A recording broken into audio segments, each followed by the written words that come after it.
tentou fazer de forma errada, não deu certo e ele acha que isso é um roubo, alguém está querendo tirar dinheiro do teu bolso e você deixa de ser abençoado porque você ouviu aquilo que você não sabe.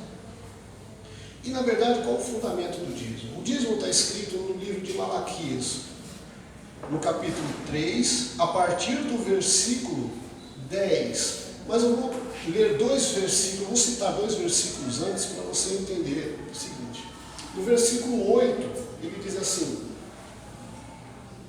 porventura vós me roubais, e vós me dizeis, por acaso te roubamos em quê?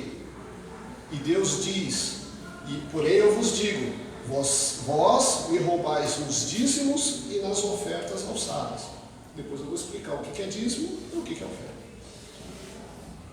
Aí entra o versículo 10, que diz assim: trazei todos os dízimos à casa do tesouro, para que haja mantimento na minha casa, e fazei prova de mim, se eu não vos abrir as janelas dos céus e derramar sobre vós bênçãos sem medida, e por vossa causa repreenderei o espírito devorador, para que não consuma o fruto da vossa vide. O que Deus está dizendo nesse texto de Malaquias capítulo 3, a partir do versículo 10? Primeiro, no versículo 8 e 9, como eu citei anteriormente, que diz, porventura vós me roubais, e eu vos digo, roubais o quê? Quando você recebe uma bênção de Deus e não devolve uma parte daquilo que Deus te deu, é como se você estivesse roubando dele. Porque tudo aquilo que Deus te deu de graça dá. Deus não te deu nada para que você fosse egoísta, mas que você fosse um compartilhador das bênçãos de Deus, como Jesus fez, recebeu algo e compartilhou. Ele recebeu 2 pães e 3 peixes lá e distribuiu e alimentou a multidão.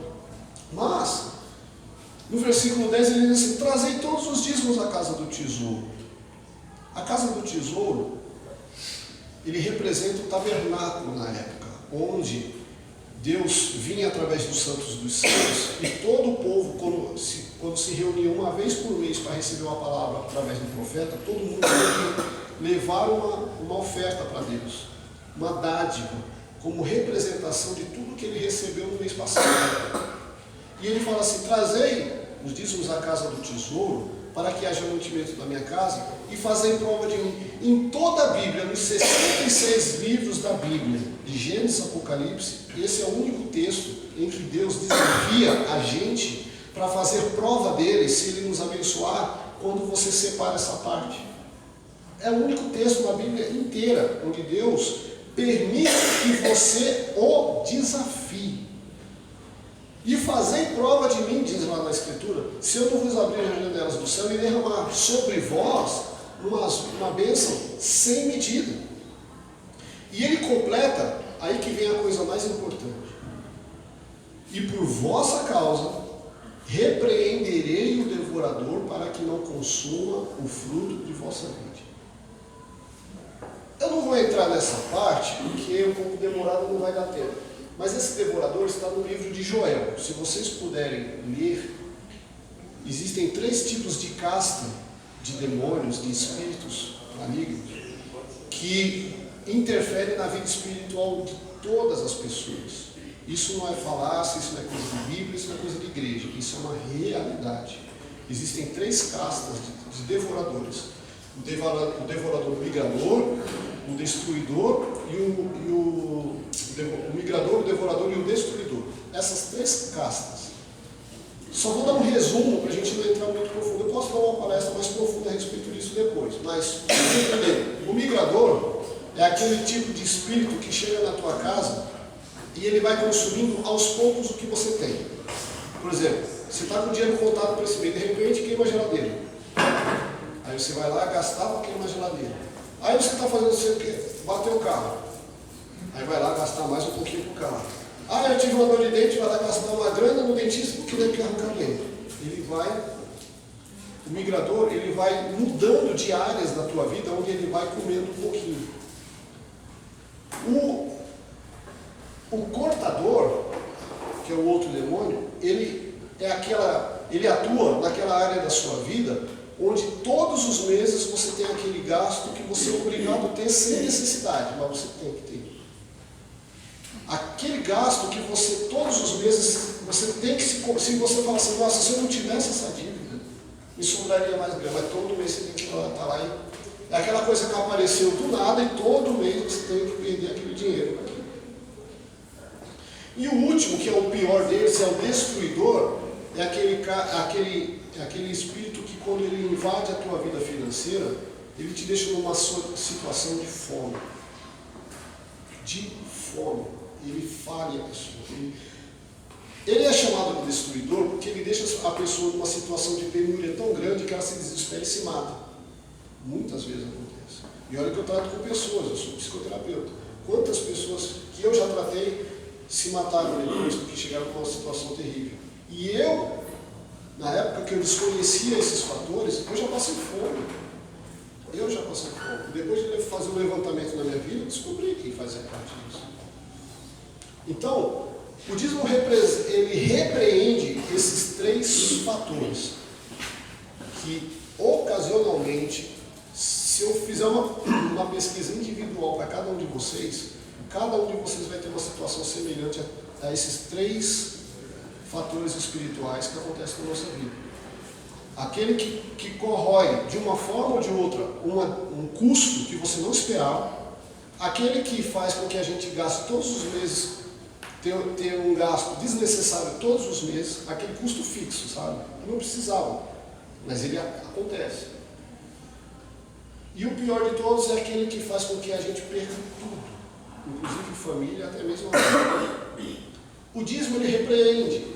Deus repreende em nossa causa esses tipos de devoradores. Ele faz com que as nossas finanças, o nosso custo, o nosso ganho, ele renda. Aquilo que você passa o mês inteiro e ainda sobra. Eu estou falando isso porque eu vivo isso. Como eu disse um pouquinho antes, qual a diferença do dízimo e da oferta? Como diz no versículo 8 de Malaquias: vós me roubais porque me roubam nos dízimos e nas ofertas alçadas. O dízimo, como eu acabei de falar, ele repreende o devorador da sua vida.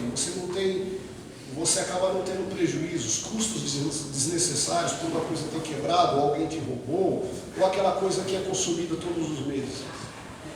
O dízimo repreende esse problema. Ele te livra desse problema. E o que faz a oferta? A oferta multiplica. É a oferta que multiplica o que você ganha. É a oferta que faz com que você, mesmo ganhando pouco, tenha uma vida muito mais próspera e saudável do que uma pessoa que ganha 10, 20 mil reais. Eu conheço, tenho amigos que ganham 25 mil reais por mês e já me pediu dinheiro emprestado. E eu faço aquela famosa pergunta: cara, você gastou dinheiro com o quê? Eu não sei. Até hoje eu não sei como é que eu me dinheiro soube. Não sabe.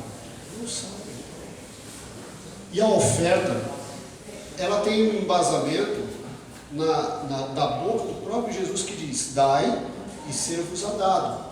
Boa medida, recalcada, transbordante. Porque, aí ele completa, porque todo aquele que dá, recebe. Porque mais bem-aventurado aquele que dá do que aquele que recebe.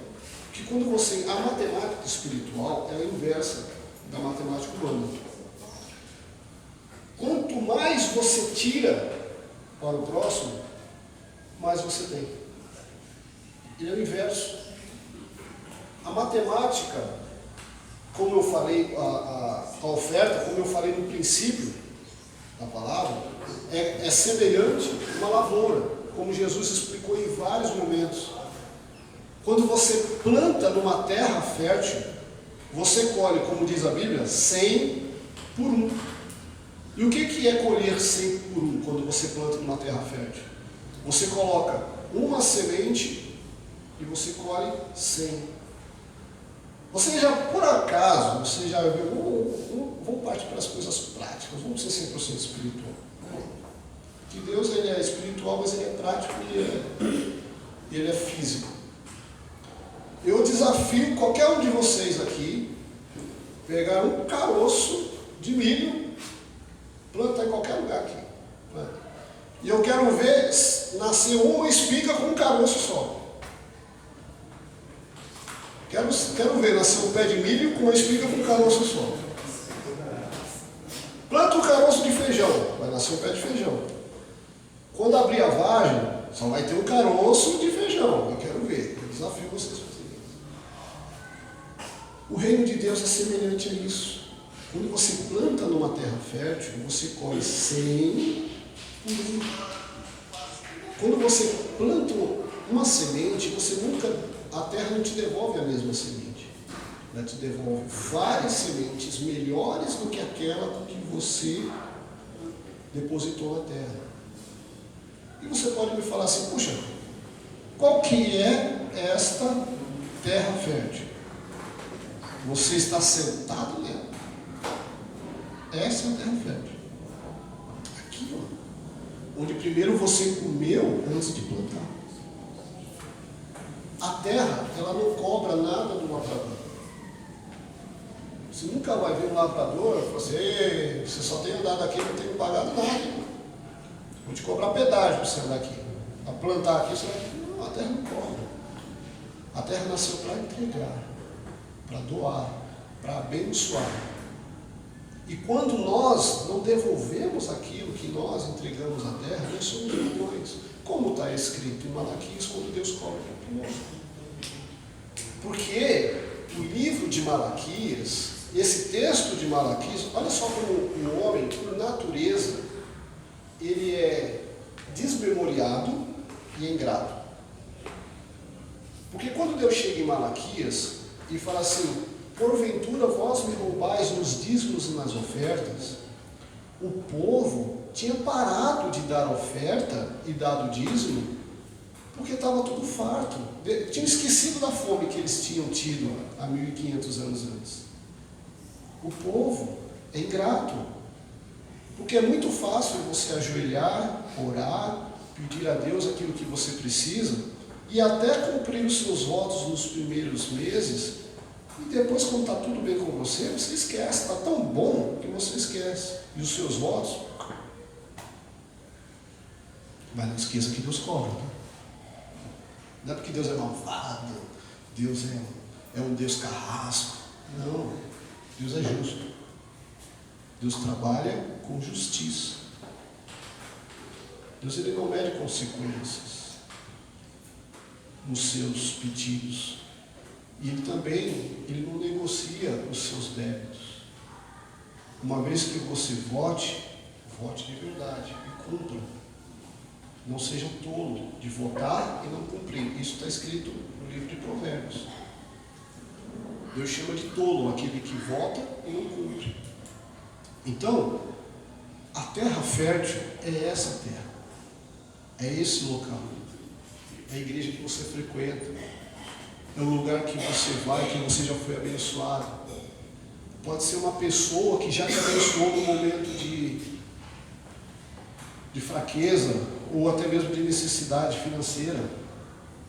Isso é entregar o dízimo. É você devolver a quem te entregou um dia. É devolver a Deus parte daquilo que Ele entregou. Ele não quer, como se você vê por aí, me dá o teu tudo. Não tem isso. Não tem isso. E outra, ninguém tem autoridade espiritual para dizer quanto você deve dar, ou o que você deve dar, ou quando você deve dar, ou mesmo o que você deva dar. Ninguém tem autoridade espiritual sobre isso. Essa determinação de dar, quando dar, o que dar e se vai dar, ela nasce do teu coração, é do teu relacionamento íntimo com Deus. Porque quando eu citei lá de Gênesis, ninguém forçou Jacó para dizer assim, Jacó, você quer ser próximo, você vai ter que dar parte do que você conseguir lá no teu sogro, você vai ter que dar. Ninguém forçou Jacó. Jacó se predispôs no coração dele a devolver a Deus 10% de tudo quanto ele conseguiu. Ele fez um voto e ele foi fiel até o fim da vida. Tanto que Tanto que ele foi chamado de Israel depois de ele ter brigado com Deus, entre aspas. Ele brigou com o anjo. Ele se agarrou com o anjo e falou assim: eu só vou te soltar daqui quando tu me abençoares. E olha que Jacó já era abençoado. Tá? Por causa